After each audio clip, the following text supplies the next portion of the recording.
नमस्कार साथियों। 2014 से जब से बीजेपी सरकार बनी है तब से एक अलग ही शब्द की लड़ाई चल रही है।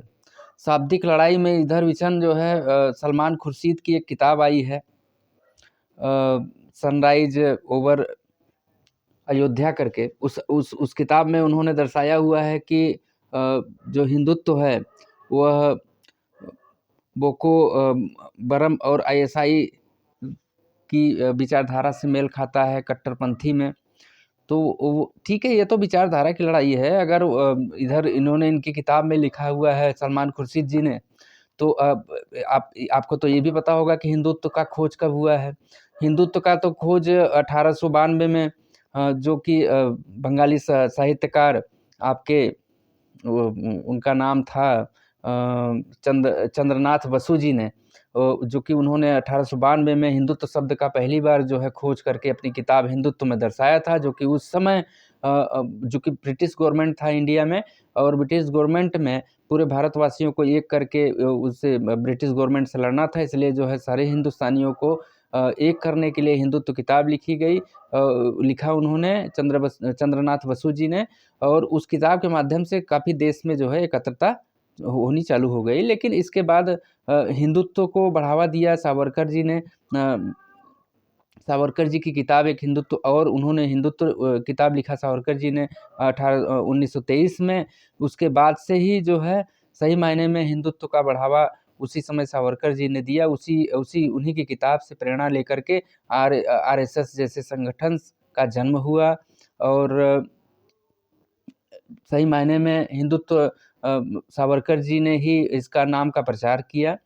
लेकिन उनकी किताब में जो कि हिंदू कौन है, उसमें उन्होंने जो दर्शाया था कि हिंदू कौन है, तो हिंदू कौन है के में उन्होंने यह कह दिया कि उस किताब में लिख दिया कि जो भाई बाहर के लोग भारत में जो आए हैं, जिनका जन्म जो है भारत में नहीं हुआ है, जिस धर्म का वह हिंदुत्व में नहीं आएगा। जिस धर्म का जो है भारत में जन्म हुआ है वह हिंदुत्व की श्रेणी में आएगा।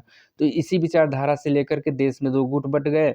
आज भी कुछ बुद्धिजीवी वर्ग हैं जो कि इस विचारधारा से सहमत नहीं हैं कि जो हिंदुत्व है वो धर्मनिरपेक्षता का की विचारधारा से जो है समर्थन नहीं खाता है। इसलिए विशेष रूप से जो आग लगाई गई है उसी समय से लगाई गई है। इस शब्द को लेकर के 1923 से ही आग लगाई गई है, और तब से आगे बुझी नहीं है। आज भी यह आग जल रही है। तो मेरा ये कहना है कि शब्दों के माया जाल में ना फंसिए, अपना दिमाग लगाइए, आपसी भाईचारा प्रेम बनाए रखिए, और देश में सभी धर्म एक समान हैं। सब एक दूसरे का धर्म का सम्मान करें, और आपस में मिलजुल करके रहें, प्रेम से रहें। ये राजनीतिक पार्टियों के चक्कर में न पड़िए। ये सब अपनी कुर्सी के लिए आपस के लोगों को लड़ा रही हैं। हिंदू, मुस्लिम, सिख, ईसाई सबको आपस में लड़ा देंगी, और हासिल क्या होगा? नेता कुछ बोल देता है, जनता आपस में उलझ जाती है। आप अपना पक्ष रखिए, हम अपना पक्ष रखेंगे। विचारधारा की लड़ाई होनी चाहिए, लेकिन इतना नहीं होनी चाहिए कि एक दूसरे के प्रति मन में जो है इतनी ज़्यादा नफरत आ जाए। तो हिंदुत्व नाम का कोई भी शब्द जो है ना ही आपके पुराण में मिलेगा, ना ही शास्त्रों में मिलेगा, ना ही आपके श्रीमद् भागवत गीता में मिलेगा, ना रामायण में मिलेगा, ना ही आपके वेद में मिलेगा, ना किसी शास्त्र में मिलेगा। किसी भी पुरानी किताब में 1892 के पहले ना ही कोई हिंदुत्व नाम का शब्द कोई था। ऐसा कोई शब्द आपको मिलेगा नहीं। यह शब्द, इस शब्द की खोज 1892 में मिली हुई, जो कि बंगाली साहित्यकार क्या नाम है उनका, चंद्रनाथ बसु जी ने इस शब्द को खोजा। इस शब्द के जन्मदाता वही हैं। तो 1892 के पहले कोई हिंदुत्व नाम का कोई शब्द नहीं था, और हिंदुत्व शब्द 1892 में आया। इस शब्द की मायाजाल से आप बाहर निकलिए, और कृपया भारतवासियों का, हिंदुस्तानियों का एक दूसरे का गौरव बढ़ाइए, आपसी भाईचारा बढ़ाइए, और एक दूसरे का हौसला बढ़ाइए। जहाँ भी हो, आपका धर्म आपके लिए महान, मेरा धर्म मेरे लिए महान। सब कर्म से बड़ा कोई धर्म नहीं है। सब एक दूसरे का सम्मान करें, यही सबसे बड़ा, मानवता ही सबसे बड़ा धर्म है। सब एक दूसरे की सेवा करें, एक दूसरे की सेवा को प्रमोट करें। मानवता ही सभी धर्मों से बड़ा होता है। और इसी के साथ मैं अपनी बात को समाप्त करता हूँ।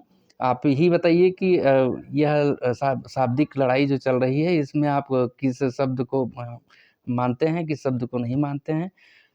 मैं पीयूष तिवारी, मिर्ज़ापुर ज़िले से। बहुत बहुत धन्यवाद। आप अपना ख्याल रखिए। Thank you.